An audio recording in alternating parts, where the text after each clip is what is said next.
तो कहते हैं नमस्कार करने से, बार बार ध्यान करने से एक भक्ति बन जाती है। क्या हो जाती है? भक्ति हो जाती है। बार बार प्रणाम करोगे तो आपको भक्ति उत्पन्न हो जाएगी। तो भक्ति कैसी हो जाती है? व्यक्ति ज़्यादा चिंतन करने लगता है, ज़्यादा भक्ति करने लगता है तो वो नदी के प्रवाह जैसी बहने लगती है। बार बार चिंतन करने से, बार बार उनके गुणों का वर्णन करने से व्यक्ति करुणारूप भक्ति धारा प्रवाह होने लगती है ना। बार बार भजन करेंगे, हम बार बार चिंतन करेंगे तो नदी के प्रवाह जैसी बहने लगती है।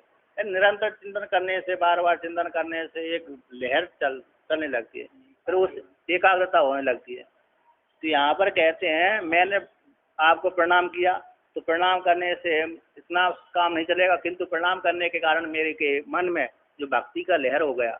ऐसे लहर के लिए तो भक्ति के लहर को लेकर के आपको प्रणाम वर्णन करता हूँ। और ग्रंथ का नाम का वर्णन करते हैं। किसका? ग्रंथ। किस उद्देश्य से लिखा है ग्रंथ है, किसके लिए, किस नाम से ग्रंथ लिखा है। और आनंद का जो लहर दौड़ रहा है, तो किस आनंद का लहर दौड़ रहा है हमारे मन में, भक्ति जागृत हो रही है। ऐसी भक्ति हो जाने से भक्ति किस फल को देने वाली है, क्या करने वाली है, उसका भी वर्णन करते हैं। विषय प्रयोजन संबंध अधिकारी, तो विषय आदि को लेकर के और आनंद रूप विषय को लेकर के ऐसे उस ग्रंथ का नाम है जिसमें भगवान भोलेनाथ का प्रतिपादन किया गया है। जो अधिकारी आदि है, ऐसे अधिकारी के लिए और भगवान भोलेनाथ रूप आनंद स्वरूप का जो प्रतिपाद्य है, ऐसे भगवान भोलेनाथ के लिए और ग्रंथ के नाम का भी उच्चारण करते हैं। तो यहाँ पर कहते हैं नमस्कार के बाद क्या करते हैं? भक्ति की जो नमस्कार करते करते जब भक्ति वृद्धि प्राप्त हो जाती है, तो वही भक्ति वृद्धि को जब प्राप्त हो जाती है नदी के प्रवाह के समान बहने लगती है। उसी को लेकर आप कहते हैं गलंती शंभो त्वच्चरित सरितः किल्विषरजो चलंती धीकुल्या शरणिषु पतन्ति विजयताम् दिशन्ति संसार भ्रमण परितापोपशमनम् बसन्ति मच्चेतो हृदय भुवि शिवानंद लहरी। तो यहाँ पर ग्रंथ का नाम भी हो गया और आनंद की लहर, शिव यानी कल्याण स्वरूप आनंद की लहरी प्रवाह हो रहा है मेरे हृदय में। तो यहाँ पर कहते हैं शंभो, शंभो यानी सुख को देने वाले, कल्याण स्वरूप है। शंभो का अर्थ किया इन्होंने, टीकाकार ने सुख को देने वाले, सम यानी सुख, भो यानी हो, सुख को देने वाले कल्याण स्वरूप महादेव, ऐसा इसका अर्थ किया है।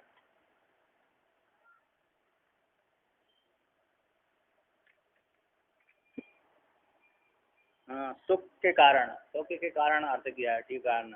इस सुख के कारण भगवान भोलेनाथ कहते हैं त्वत चरित सरिता, आपके चरित्र, आपके चरित्र सरिता, आप अर्थ जो हैं कुछ प्रेमी हैं, सज्जन हैं, उन सब के ऊपर कल्याण करने वाले आपके चरण ही भक्ति परिपालन आदि चरित्र। आपका जो चरित्र कैसा है? भक्तों का परिपालन आदि। कोई आपकी शरण में चला गया, उस शरण में जाने पर आपने उसका परिपालन कर दिया। कोई दुखी गया तो उसका सुख, आपने दुख को नष्ट कर दिया, सुखी कर दिया। कोई भयभीत गया, उसको भय को नष्ट कर दिया। कोई भक्ति गया, भयभीत भी नहीं है, कष्ट भी नहीं है, फिर भी आपकी भगत में गया तो उसकी वृद्धि बढ़ा दी। तो आप हर प्रकार से भक्तों की रक्षा करने वाले, भुवन भय भंगे व्यसनिना, ऐसा श्री महिमन में आया है। तो भय को नष्ट करने का व्यसन जिनका है, ऐसे कहते हैं आपके, तब यानी आपके, तत् यानी आपके चरित्र सरिता, भक्तों के परिपालन आदि का जो चरित्र है वह चरित्र ही सरित है।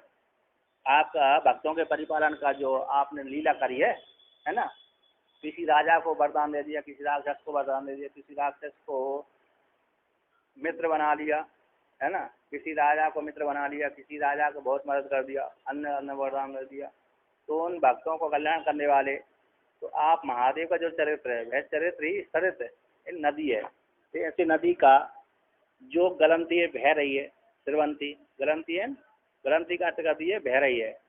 ऐसी नदी आपके चरित्र चित्रण रूप नदी बहती हुई, उस नदी में जब बहती है तो बहते समय तो जो व्यक्ति नदी के प्रभाव में आपकी कथा रूप अमृत, कथामृत है ना, कथा अमृत रूप पान के रस का प्रवाह है जो बह रहा है, गलंतीर बह रहा है, उस बहने नदी के प्रवाह कथा रूप अमृत के पान के प्रवाह का बहना, बहती हुई कथा रूप अमृत है, उसमें जो किलबिश रज आ जाते हैं, किलबिश ही रज है, किलबिश पाप रूप रज है, और पाप रूप रज है तलंती, कथा रूप अमृत रूप धारा में पाप रूप जो रस है, पाप रूप जो रज है, रज धूली, वह धूली ही, पाप रूप धूली ही उस कथा रूप अमृत के द्वारा दलंतेन नष्ट हो जाती है, बह जाती, नष्ट हो जाती है।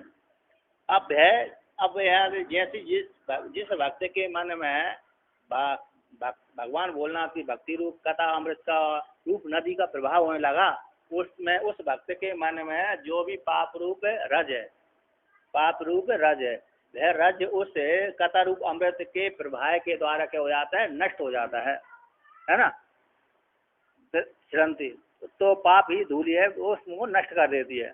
अब इसके पश्चात वह कथा रूप रस भक्त के कहाँ कहाँ से बहती है, कथा रूप रस रूप नदी का धारा कहाँ कहाँ से बहती है, किस किस धारा को लेकर के वह नदी बहती रहती है, तो कहते हैं धी कुल्या सर्णेशु पतंती, तो वह धी रूप बुद्धि रूप, बुद्धि ही कुल्ली यानी नालियां है, नदी भी जब बहेगी ना, ऊपर से जब पानी गिरेगा तो कोई ना कोई नहर चाहिए, डैम तो बन गया, अब डैम को नीचे बहने के लिए कोई ना कोई नहर चाहिए, नाली चाहिए, तो आपकी कथा रूप अमृत अथवा ऊपर से बाढ़ आ रही है, नदी बारिश हो गई, बारिश के लिए कोई ऐसी खाली जगह चाहिए जहाँ से एक ही पानी निकल जाए, है ना, तो उसी प्रकार से आपकी कथा अमृत रूप जो नदी है भक्त के हृदय में बह रही है, ऐसे भक्त के हृदय में बह रही, तो कहाँ से कौन कौन से रास्ते से बहती हुई वो आपकी कथा अमृत रूप रस रूप नदी की धारा है, तो कहते हैं बुद्धि ही तो कुली कल्याण नालियां है, बुद्धि कैसी है, नालियां है, कृत्रिम में जो सरिता है बनाई गई है हमने बार बार चिंतन करने से, बुद्धि में जो भगवान भोलेनाथ की कथा अमृत रूप नदी बह रही है, वह बुद्धि रूप है नाली में बह रही है, ऐसे बुद्धि रूप नाली में बहती हुई सरणीसु, तो सरणीसु यानी उस मार्ग में बहती हुई, यहाँ पर सरणी का अर्थ कर दिया पदवीसु पदंते, तो गच्छन्ति जाती है, तो बुद्धि रूप कुल्ली के द्वारा आपकी भक्ति रूप कथा अमृत रूप नदी वहाँ पर बहती हुई गिरती है, पतंती है नहीं, गच्छन्ति जाती है, वह भक्ति रूप रस रूप कथा रूप नदी बहती हुई जा रही है, तो दिशंति संसार भ्रमण परितोप समनम, तो हमको संसार, यहाँ पर कहते हैं संसार भ्रमण, हमने अज्ञान के द्वारा हमको संसार की प्राप्ति हो गई, तो संसार में भ्रमण भ्रांति के द्वारा जो परिताप हो गया, संसार जन्म हो गया, अज्ञान किसी कारण से हमको अज्ञान की प्राप्ति हो गई, तो हमारी जीव संज्ञा हो गई, तो जीव संज्ञा हो जाने से हम फिर जो जीव में ही आरूढ़ हो गए, और हमने अहंकार झूठा अहंकार कर लिया अविद्या को लेकर के, अब झूठा अहंकार कर लेने से हमको क्या हो जाएगा, संसार की प्राप्ति हो गई, तो भ्रमण यहाँ पर कहते हैं संसार भ्रमण, तो भ्रांति के द्वारा संसार में जो चक्कर लगाना है, वो चक्कर लगाने से जो परिताप है, वो परिताप है दुख है ना, तो परिताप रूप जो दुख है वो उस दुख का समन करती है, कौन, आपकी भक्ति रूप नदी है, संसार में भ्रमण भ्रांति से जो परिताप दुख है उसका उपशम करती है, उपशम करती हुई, दिशंति प्रचंती, दिशंति का अर्थ कर दिया है यहाँ पर बताती हुई, अर्थात संसार रूप भ्रमण से जो परिताप हुआ उस परिताप को शांत करती हुई बहती है, दिशंति यानी बताती हुई अथवा देती हुई, शांत करती हुई वह आपकी कथा रूप अमृत रूप नदी का बहती रहती है। बसंती मत चेतो हृदय भूवि, तो मेरे चित्त